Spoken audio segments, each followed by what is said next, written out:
लगातार हम आपको बता रहे हैं कि महाराष्ट्र में किस तरीके से चाचा भतीजे के बीच की जो लड़ाई है वो अब सड़क पर आ गई है। 2024 से पहले शरद पवार को एक बड़ा झटका लगा है और इस झटके की वजह से उनके हाथ से पार्टी तो चली गई है, इसके साथ ही साथ अब जो पार्टी का दफ्तर है वो भी उनके हाथ से जा सकता है।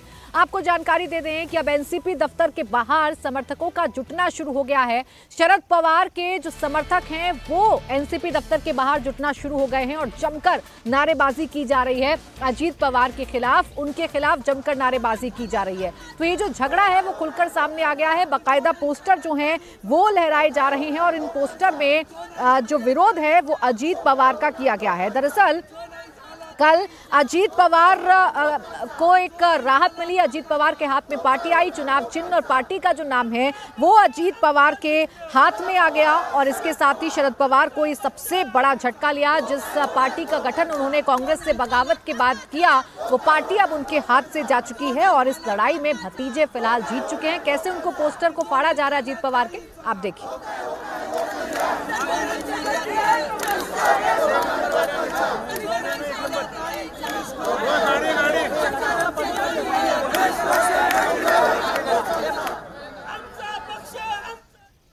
जो अधिकार था पार्टी का, इलेक्शन कमीशन ने अजीत पवार गुट को दे दिया है, साथ में चुनाव चिन्ह दे दिया है। इसके बाद से शरद पवार का गुट जो है वो बेहद ज्यादा नाराज है और बल्लाड पियर जो दक्षिण मुंबई में स्थित उनका पार्टी ऑफिस है उसके बाहर इस समय कार्यकर्ता बड़ी संख्या में इकट्ठा होकर हाथों में बैनर पोस्टर लेकर प्रोटेस्ट कर रहे हैं। और जो पोस्टर सबसे ज्यादा यहाँ ध्यान देने वाली है वो शरद पवार के भतीजे अजीत पवार का चेहरा जो रावण के रूप में दिखाया गया है उसमें लिखा है घर का भेदी लंका ढाए। इस तरीके के पोस्टर हाथों में लेके लगातार नारेबाजी कर रहे हैं। साथ में एक पोस्टर, उस पर भी ध्यान दीजिए, क्रॉस निशान मारा हुआ है, मराठी में लिखा है जो ना है झाला काकांचा तो काय होना लोकांचा। इसका मतलब ये है कि जो अपने काका का नहीं हुआ वो लोगों का क्या होगा, वो महाराष्ट्र का क्या होगा। शरद पवार का एक बड़ा सा पोस्टर यहाँ पर हाथों में लेकर खड़े हैं। बाबा साहेब अम्बेडकर है, साथ में भारत का संविधान का एक जो किताब है देश के संविधान का उसको भी लेकर यहाँ पर दिखाया गया है कि किस तरीके से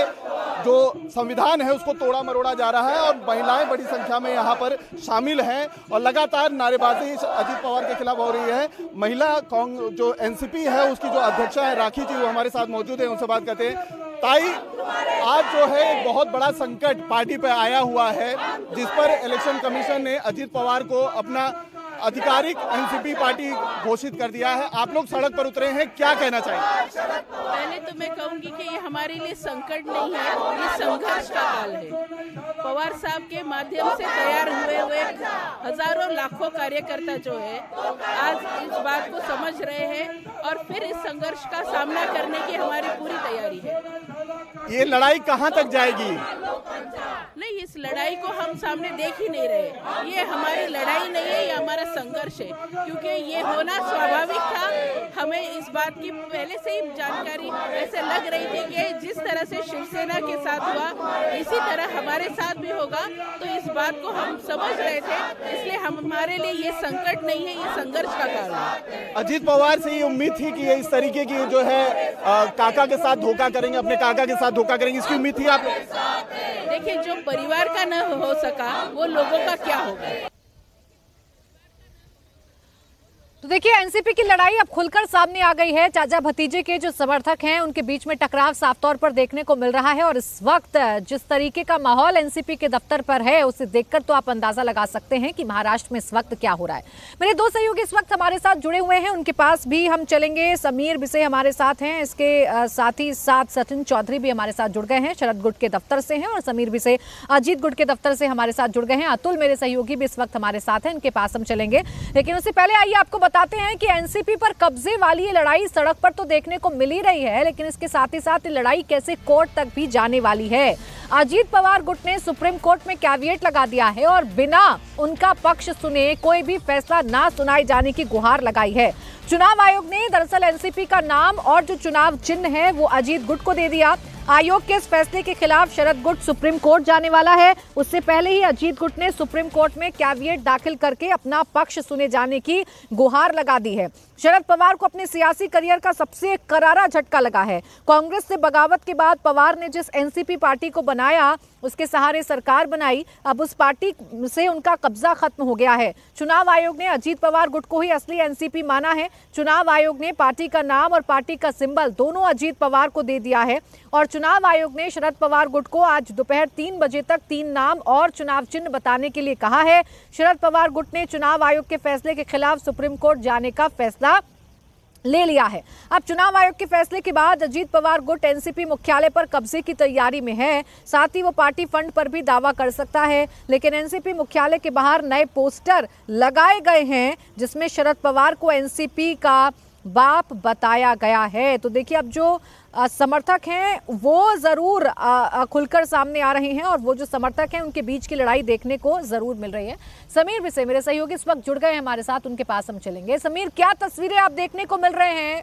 पार्टी तो अब शरद पवार के हाथ से चली गई, अजीत पवार इस लड़ाई को जीत चुके हैं, लेकिन समर्थकों के बीच का टकराव इस वक्त किस तरीके का है? बिल्कुल प्राची, समर्थकों के बीच का टकराव जो है अभी आने वाले समय में भाई और भयावह अगर हो जाए तो इसमें ताज्जुब करने की बात नहीं होगी, क्योंकि अभी से ही दोनों गुटों के कार्यकर्ता जो है वो आक्रामक है। क्योंकि जिस तरीके से इलेक्शन कमीशन ने पार्टी का नाम और पार्टी का चिन्ह अजीत पवार को दे दिया है, उसके बाद लगातार शरद पवार गुट के जो कार्यकर्ता हैं वो आक्रामक है और अजीत पवार पे जिस तरीके से हमले कर रहे हैं, खासकर वो कह रहे हैं कि आप अगर परिवार के नहीं हो सके तो आप देश के कैसे होंगे और आप राज्य के कैसे होंगे। लगातार इस तरीके के हमले जो हैं शरद पवार गुट के कार्यकर्ताओं की ओर से और नेताओं की ओर से हो रहे हैं। हम अगर बात आगे चल के करें तो कैविएट जो दाखिल है अजीत पवार गुट की ओर से कर दिया गया है, ताकि शरद पवार गुट जिस तरीके से सुप्रीम कोर्ट में जाके अपनी बात रखने वाला है उसके पहले उनकी बात ज़रूर सुनी जाए, इसलिए कैविएट दाखिल होता है, वो उन्होंने दाखिल किया है। फिलहाल कुछ नामों पर जो चर्चा चल रही है, बहुत संभावित है कि शरद पवार गुट के नाम से ही पार्टी का नाम हो। इसको लेकर एक कंसेंसस पार्टी के बीच बनता नजर आ रहा है और साथ ही जो चिन्ह है उसमें से कई चिन्ह जो सामने आए हैं, उसमें उगता सूरज हो या ट्रैक्टर हो या चश्मा हो, इस तरीके के चिन्ह हैं, उस पर भी पार्टी में इस वक्त मंथन जारी है। शरद पवार गुट को आने वाले समय में बिल्कुल ही सभी को साथ लेकर आगे चलना है।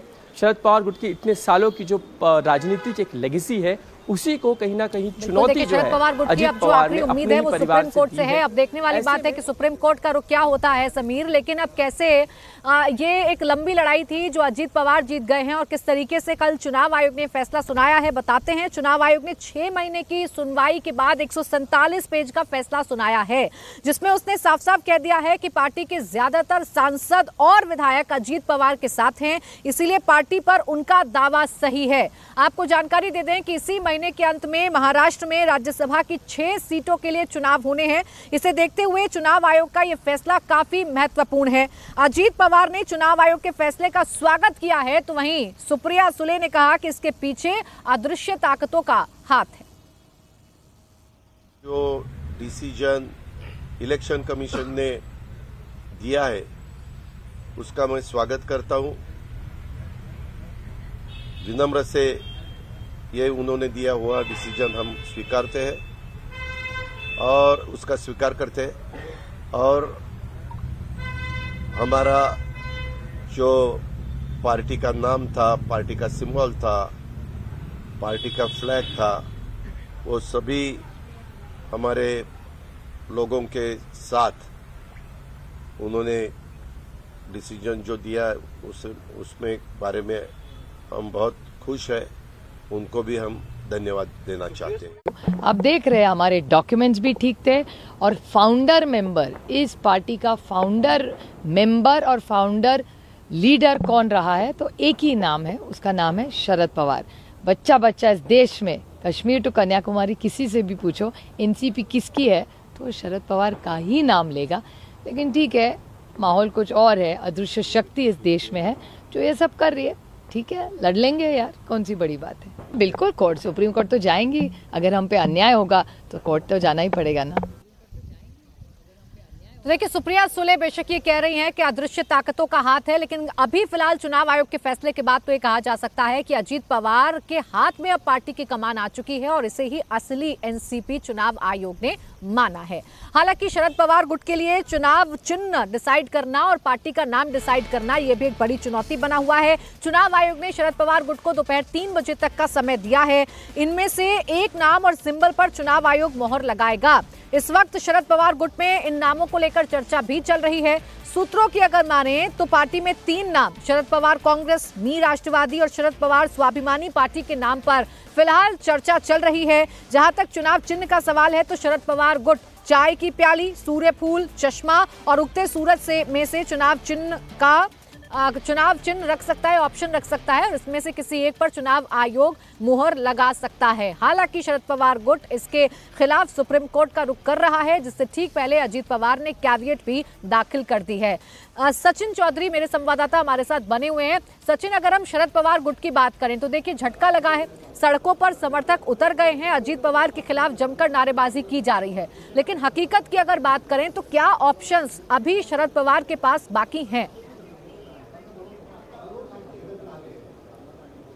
देखिए, शरद पवार को ये पहले से एक अंदाज़ा था कि उनके पक्ष में फैसला नहीं आएगा, क्योंकि कुछ दिन पहले मैं शरद पवार से मिला भी था, तब उन्होंने बातों बातों में ये बात कही भी थी।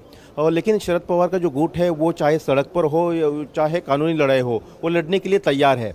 जिस तरह से आज शरद पवार के घर पर बैठक चल रही है, लगातार बैठकें चल रही है और थोड़ी देर के बाद हो सकता है कि शरद पवार खुद एक प्रेस कॉन्फ्रेंस दिल्ली में करे और वो बताए कि क्या पार्टी का नाम उन्होंने सोचा है। जैसे कि हमें जो जानकारी मिल रही है कि मैं शरद पवार कांग्रेस, शरद पवार राष्ट्रवादी कांग्रेस, इस तरह से नाम रहेगा, इस पर चर्चा चल रही है। चुनाव चिन्ह को लेकर भी कई सारी बातें सामने आ रही कि उगता सूरज, लेकिन वो डीएमके के चिन्ह जो है बताया जा रहा है। चश्मा भी दूसरे पार्टी को अलॉट किया हुआ है। तो ऐसे में और भी 2-4 चिन्हों पर बात हो रही है। तुतारी जो कि महाराष्ट्र में बजाई जाती है विजयी होने पर, वो एक चिन्ह है। गन्ने वाला किसान, वो एक चिन्ह है, उस पर भी लगातार चर्चा जारी है।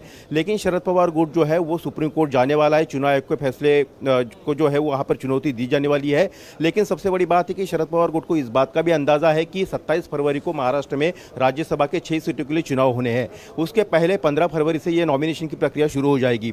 उसके पहले जो है महाराष्ट्र की स्पीकर एनसीपी गुट में एनसीपी किसकी है उसका भी फैसला सुना सकते हैं। तो इन तमाम बातों को लेकर शरद पवार गुट जो है कानूनी लड़ाई लड़ने के मूड में है और उनका कहना है कि मैंने शरद पवार ने कहा कि मैंने इस तरह के तमाम ऑप्शंस पर फिलहाल शरद पवार गुट काम करता हुआ नजर भी आ रहा है। लेकिन अतुल, जिस तरीके से 2024 से ठीक पहले माहौल महाराष्ट्र में बहुत ज्यादा सियासी गर्माहट वाला हो गया है, अजीत पवार और शरद पवार गुट के जो समर्थक हैं वो आमने सामने खड़े हो गए। किसकी सबसे ज्यादा मुश्किलें सिचुएशन से बढ़ने वाली हैं? जी देखिए, मुश्किलें तो काफ़ी ज़्यादा इस समय फिलहाल के लिए चुनौती शरद पवार गुट के लिए दिख रही है, क्योंकि ना ही उनके पास पार्टी का नाम बचा है और ना ही सिंबल बचा है। लेकिन जो उनके कार्यकर्ता हैं वो अभी भी डट कर शरद पवार के साथ खड़े हैं और यही वजह है कि सुबह से जो बल्लाड स्टेट मुंबई का दक्षिण इलाके में पार्टी का ऑफिस है उसके ठीक बाहर ये सुबह 8 बजे से जो कार्यकर्ता यहाँ पर पहुंचे हैं वो लगातार प्रोटेस्ट कर रहे हैं। यहाँ पर उनके हाथों में लंकापति रावण का चेहरा दिखाते हुए अजीत पवार का चेहरा था कि जो घर का नहीं हो सका वो महाराष्ट्र का क्या होगा, घर का भेदी लंका ढाई, इस तरीके के पोस्टर लेकर बैठे हुए थे और अब यहाँ पे नारेबाजी कर रहे हैं। खुद जो राखी जाधव मुंबई एनसीपी शरद पवार गुट की अध्यक्षा हैं वो यहाँ पे कुर्सी पे बैठी हुई हैं और भी कार्यकर्ता यहाँ पर बैठे हुए हैं। महिला बड़ी संख्या में यहाँ पर हैं। इन लोगों से ही बात करते हैं, क्योंकि इनका ही कहना है कि शरद पवार की पहचान हमेशा से योद्धा की तरह रही है। वो पार्टी बनाते बिगाड़ते हैं। एनसीपी उन्होंने बनाई थी, नई पार्टी अगर बनानी हुई नए नाम के साथ वो भी कर लेंगे। बात करते हैं इनसे। सर, क्या कहेंगे? आप लोगों ने एक लंबा संघर्ष लड़ा है शरद पवार के साथ और अब पार्टी का नाम और चिन्ह दोनों नहीं है अजीत पवार की बगावत की वजह से, नारेबाजी कर रहे हैं, क्या कहेंगे? नारेबाजी, हमारा पक्ष का चिन्ह गया, इसके लिए नारेबाजी कर रहे हैं हम लोग। हाँ, लड़ाई और लड़ेंगे? और लड़ेंगे। क्या कहेंगे सर? लड़ाई तो अब जो है सड़क पर आ गई है। इलेक्शन कमीशन का जो निर्णय था वो तो आ चुका है, क्या कहना चाहेंगे? लगातार समर्थकों का साथ तो शरद पवार को मिल रहा है, लेकिन चुनाव आयोग से एक बड़ा झटका लगा है। सुप्रीम कोर्ट वो मूव करेंगे, कितनी राहत उन्हें मिलती है नहीं मिलती है जरूर देखने वाली बात होगी। शुक्रिया आप तीनों का हमारे साथ जुड़ने के लिए और तमाम जानकारी हमें देने के लिए। तो देखिए, महाराष्ट्र में एक तरफ चाचा भतीजे की लड़ाई खुलकर सड़क पर आ गई है, तो वहीं दूसरी तरफ दिल्ली में भी ईडी पर सियासी संग्राम मचा हुआ है। अरविंद केजरीवाल की मुश्किलें बढ़ती हुई नजर आ रही हैं। ईडी लगातार अरविंद केजरीवाल से पूछताछ के लिए 5 समन जारी कर चुके हैं, लेकिन अरविंद केजरीवाल हर बार कोई ना कोई बहाना बनाकर ईडी के समन को इग्नोर करते हैं, जिसके खिलाफ ईडी राउस एवेन्यू कोर्ट जा चुकी है। राउस एवेन्यू कोर्ट में सुनवाई पूरी हो चुकी है। आज शाम 4 बजे अरविंद केजरीवाल पर फैसला आएगा। आज शाम 4 बजे तय हो जाएगा कि अरविंद केजरीवाल कोर्ट के फैसले के बाद अब ईडी के सामने पेश होंगे, क्योंकि ईडी ने यही शिकायत की कि शराब घोटाले में अरविंद केजरीवाल से पूछताछ करना जरूरी है। फिलहाल अदालत ने अपना फैसला सुरक्षित रख लिया है। 100 दिन के अंदर ईडी ने अरविंद केजरीवाल को 5 बार समन भेजा, लेकिन वो एक बार भी जांच एजेंसी के सामने पेश नहीं हुए। उल्टा ये कहते हुए नजर आए कि समन ही गैर कानूनी है, इसीलिए हम ईडी के सामने पेश नहीं होंगे और अब इसका फैसला आज कोर्ट के जरिए होने वाला है। केजरीवाल ने कोर्ट में अपना वकील तो नहीं भेजा, लेकिन अपनी सरकार की मंत्री आतिशी से प्रेस कॉन्फ्रेंस कराकर एक बार फिर ईडी पर हमला जरूर करवा दिया। आतिशी ने कहा कि ईडी की कल हुई रेड पर उन्होंने सवाल खड़े किए। आतिशी ने कहा कि कल केजरीवाल के पीए और आपके राज्यसभा सांसद एनडी गुप्ता के ठिकानों पर जो छापेमारी की गई है, वहां से ईडी को कुछ नहीं मिला है। ईडी सिर्फ और सिर्फ हमें दबाव बनाने के लिए, हमें झुकाने के लिए, हमें डराने के लिए हमारे करीबियों के ठिकानों पर छापेमारी कर रही है, आम आदमी पार्टी के नेताओं पर छापेमारी कर रही है। 16 घंटे तक रेड मारी गई, ना तो तलाशी हुई, ना कोई पूछताछ भी हुई, ना ये बताया ईडी ने कि किस केस में ये छापेमारी करने आई है। कैसे ईडी पर हमलावर देखिए आतिशी, सुनिए। 16 घंटे जो कल छापे चले, इन छापों में जो ईडी के अफसर आए, उन्होंने ना मुख्यमंत्री अरविंद केजरीवाल जी के पीएस के घर में, ना एनडी गुप्ता जी के घर में कोई भी सर्च नहीं करी, कोई भी तलाशी नहीं ली, किसी कमरे के अंदर घुसकर नहीं देखा, कोई कागज नहीं ढूंढे, उन्होंने कोई पूछताछ नहीं करी, ना मुख्यमंत्री के पीएस से पूछताछ करी, ना एनडी गुप्ता जी से पूछताछ करी।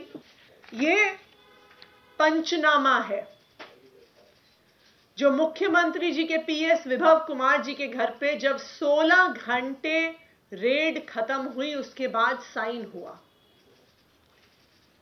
ये पंचनामा ईडी के इतिहास का ऐतिहासिक पंचनामा होगा, क्योंकि इस पंचनामे में यह भी नहीं लिखा कि किस केस का इन्वेस्टिगेशन करने आए हैं।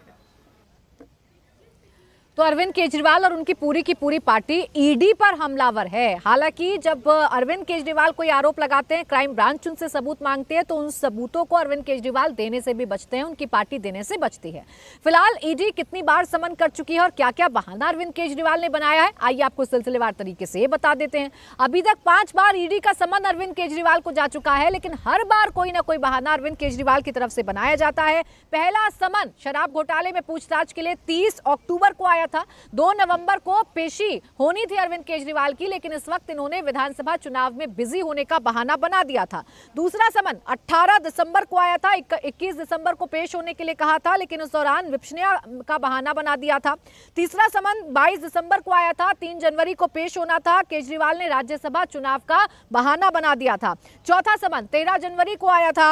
18 जनवरी को पेशी होनी थी, लेकिन एक बार फिर अरविंद केजरीवाल पेशी में नहीं गए, चुनाव प्रचार का बहाना अरविंद केजरीवाल की तरफ से बना दिया। अब जो 5वां समन ईडी ने भेजा वो 31 जनवरी को भेजा गया। 2 फरवरी को पेश होने के लिए कहा गया, लेकिन यहां पर भी अरविंद केजरीवाल पेश नहीं हुए, उल्टा ईडी के समन को ही गैर कानूनी बता दिया और इसीलिए ईडी ने कोर्ट का दरवाजा खटखटाया है। शाम 4 बजे इस पर फैसला आएगा, जिससे तय होगा कि अरविंद केजरीवाल ईडी के सामने पेश होते हैं या नहीं होते हैं।